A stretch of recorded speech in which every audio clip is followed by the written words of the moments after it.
ইউনূস সরকার কেন হঠাৎ করে প্রকাশ্যে আওয়ামী লীগের সঙ্গে সমঝোতার কথা বলছেন? এই উত্তরটা হঠাৎ শব্দটার ভেতরেই লুকোনো আছে। বাইরে থেকে হঠাৎ মনে হলেও ভেতরে এটা 4 মাসের ব্যর্থ প্রচেষ্টার জমে থাকা ফল।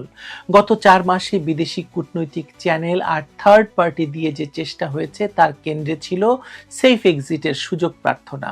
শুধু রাজনৈতিকভাবে নয়, ব্যক্তিগত নিরাপত্তা, জমানো টাকা, হাজার হাজার কোটি টাকা বাংলাদেশে আছে, নেটওয়ার্ক, ভবিষ্যতের আইনি ঝুঁকি এবং যে এনজিও ব্যবসা ঘিরে যেসব সুবিধা অবকাঠামো গড়ে উঠেছে, সেসব অবকাঠামোগুলো অক্ষত রাখার হিসেব ছিল ইউনূস সহ তার উপদেষ্টাদের। এই কারণেই তারা একদিকে আওয়ামী লীগকে নির্বাচনে আনার চেষ্টা করেছে, অন্যদিকে জামায়াত এবং এনসিপির জন্য অকল্পনীয় সংখ্যক আসন চেয়েছে। অর্থাৎ একটা মিনিমাম ইনক্লুশনের ছবি দাঁড় করিয়ে আন্তর্জাতিক সমর্থনের ন্যূনতম ভিত্তি বানানোর চেষ্টা করেছেন ইউনূস এবং তার দলবল। লক্ষ্যটা হচ্ছে ভোটটা যেন পুরোপুরি একতরফা না দেখায়, আর নির্বাচন পরবর্তী ধাক্কাটা সামলাতে আন্তর্জাতিক সিলমোহর যেন পাওয়া যায়। কিন্তু এখানে যে জিনিসটা তারা ঠিকমতো হিসাব করতে পারেননি সেটা হলো আওয়ামী লীগের অনড়তা। বাস্তবতা হচ্ছে আওয়ামী লীগ এই চাপের মধ্যে থেকেও কোনো দাবির সঙ্গে আপোষ করেনি। এই অবস্থান ব্যাকডোর আলাপের সব চ্যানেল ভেঙে দিয়েছে। ব্যাকডোরে বারবার ক্ষমা চাওয়ার প্রসঙ্গ তোলা হয়েছে, কিন্তু আওয়ামী লীগ বলেছে অন্যায় যেটুকু হয়েছে সেটা রাষ্ট্রকে সন্ত্রাসীদের হাত থেকে রক্ষা করতে না পারার ব্যর্থতা। এর বাইরে যেসব হত্যাকাণ্ডের অভিযোগ আনা হয়েছে সেগুলোর কোনো ভিত্তি নেই, রাজনৈতিকভাবে আওয়ামী লীগ নেতৃত্বকে ঘায়েল করা ছাড়া।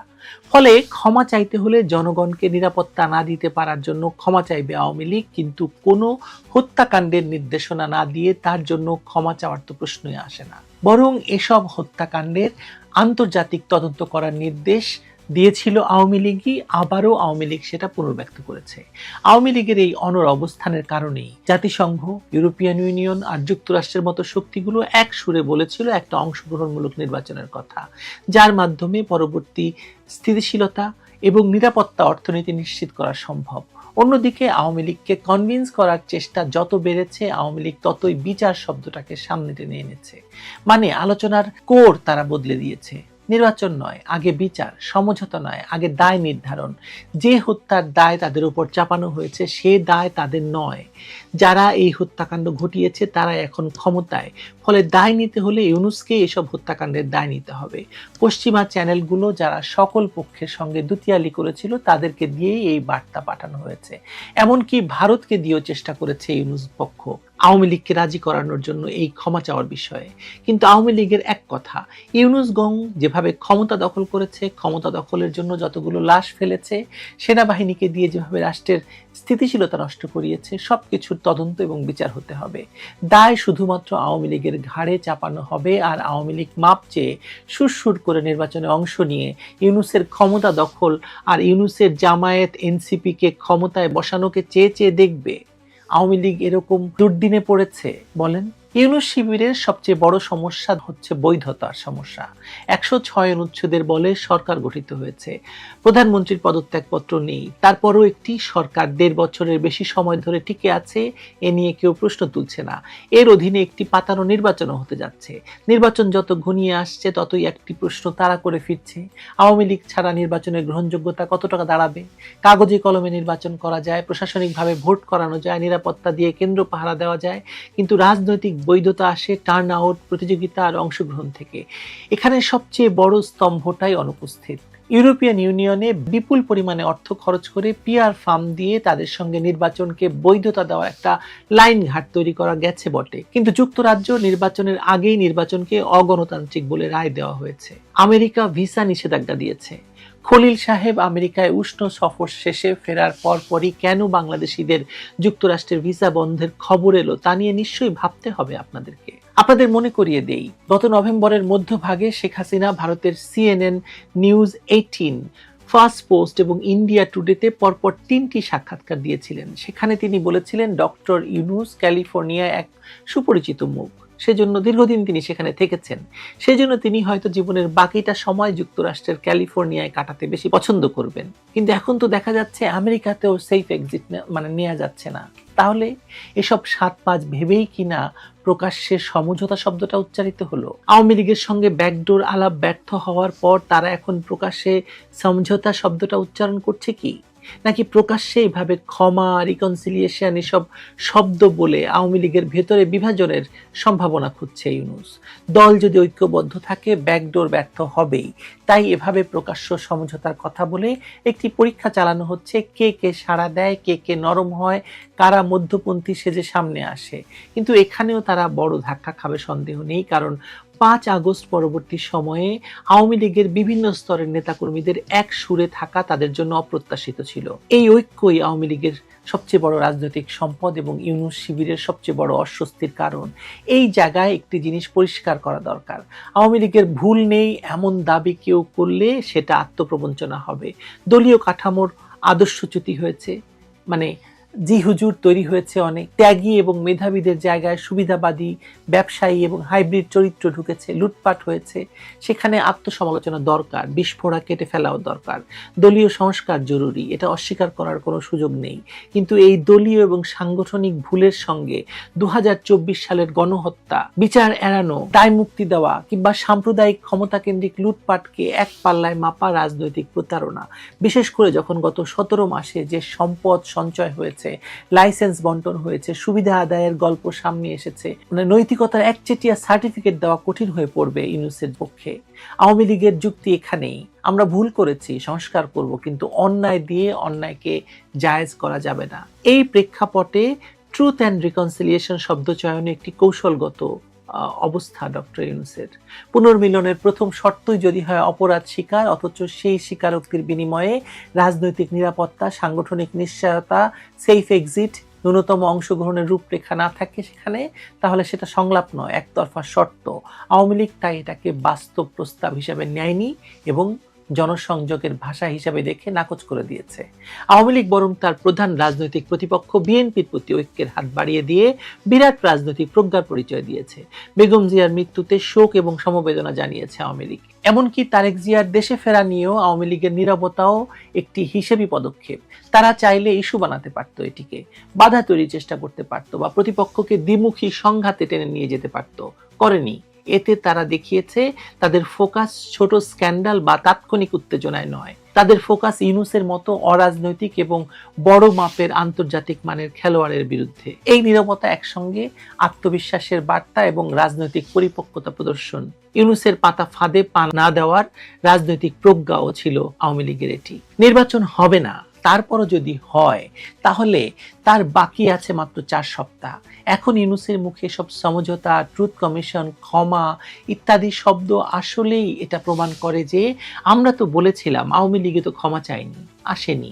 আওয়ামী লীগের ঘাড়ে এই দায় চাপানো ইউনূসের জন্য খুবই প্রয়োজন, নির্বাচনের জন্য, নির্বাচন পরবর্তী সেফ এক্সিটের জন্য, দেশে বিদেশে, যাতে তিনি বলতে পারেন যে আমরা তো বলেছিলাম ক্ষমা চেয়ে ফিরে আসতে, কই আসেনি তো। তাই এখন এই শেষ সময়ে এসে দায় বন্টন করছেন মহাজন।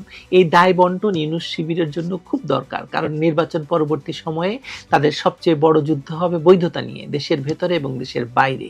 নির্বাচনটা যদি করে ফেলতে পারে আর তাতে টার্ন আউট ভালো হয়, যদি ইউনূস সরকার ম্যান্ডেট দাবি করবে, কিন্তু সেই ম্যান্ডেট ভঙ্গুর থাকবে আইন শৃঙ্খলা, অর্থনীতি, সহনশীলতার চাপে। টার্ন আউট কম হলে বৈধতার সংকট আরো ঘনীভূত হবে, আন্তর্জাতিক অংশীদাররা নতুন রোডম্যাপ চাইবে, আর আওয়ামী লীগের বয়ান আরো শক্ত হবে।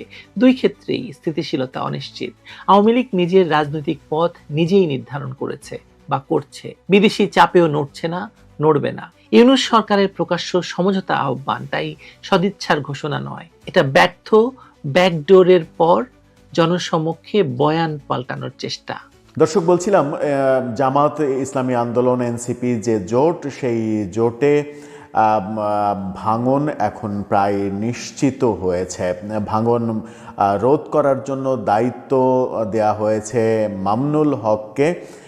তিনি আশাবাদ ব্যক্ত করেছেন, কিন্তু সেই আশা কতটা বাস্তবায়ন হবে সেটা নিয়ে যথেষ্ট সন্দেহ রয়েছে রাজনৈতিক অঙ্গনে। এরকম পরিস্থিতিতে আজকে দেখেছি যে এই জোটের বৈঠক হয়েছে ইসলামী আন্দোলনকে বাদ দিয়ে। চরমোনাই পীরের কোনো প্রতিনিধি এই মিটিংয়ে ছিলেন না। 10 দল তারা মিটিং করেছে এবং 10 দলের এই মিটিংয়ে 250 আসনে 10 দলের সমঝোতা চূড়ান্ত হয়েছে, যেটা আজকে ঘোষণা করার কথা আনুষ্ঠানিকভাবে। আজকেই ঘোষণা করবেন তারা, এরকমটাই আমরা জানি। এই 250 আসনে যে সমঝোতা হলো 10 দলের, বাকি 50 আসন চরমোনাই পীর অর্থাৎ ইসলামী আন্দোলনের জন্য রাখা হয়েছে। যদি শেষ পর্যন্ত ইসলামী আন্দোলন এই জোটে থাকেন তাহলে তাদেরকে 50 আসন ছাড়বে জামাত, এটা নিশ্চিত হয়েছে। অর্থাৎ 40 থেকে 10টা বেড়েছে 50, কিন্তু ইসলামী আন্দোলনের দাবি 80টি আসন। 80টি না পেলে তারা সমঝোতা করতে চায় না, এরকম অবস্থান তাদের ছিল। জামাত সব শেষে 10টি বাড়িয়ে 50টাতে রাজি হয়েছে এবং 50টা ফাঁকা রেখে 10 দলের সমঝোতা চূড়ান্ত হয়েছে, এমনটা জানানো হয়েছে।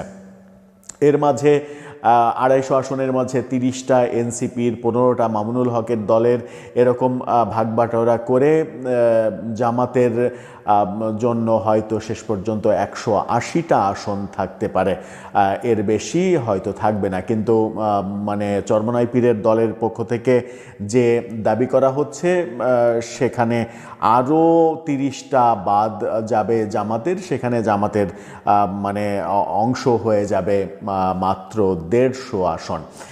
এরকম পরিস্থিতিতে চরমোনাই পীরের সঙ্গে জামাতের এই জোট টিকছে না বলেই মনে হচ্ছে।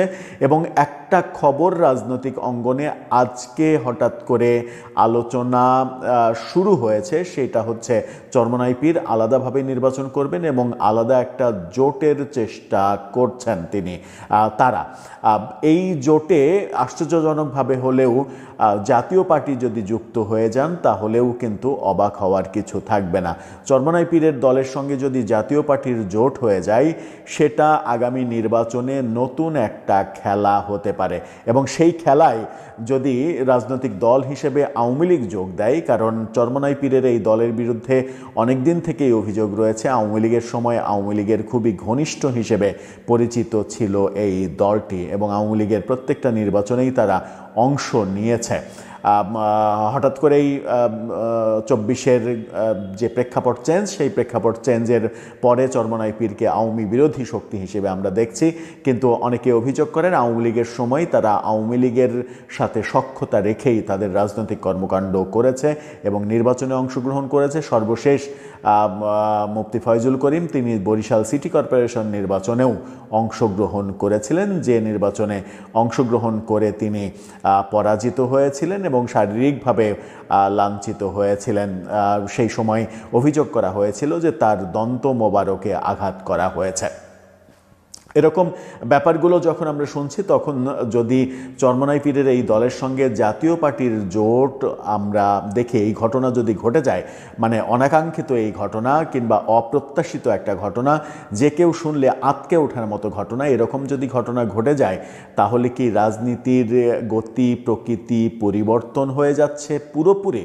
এবং জাতীয় পার্টি চরমোনাই পীরকে নিয়ে আলাদা জোট করতে পারলে চরমোনাই পীরের সঙ্গে জাতীয় পার্টির ঐতিহাসিকভাবেই সম্পর্ক ভালো ছিল।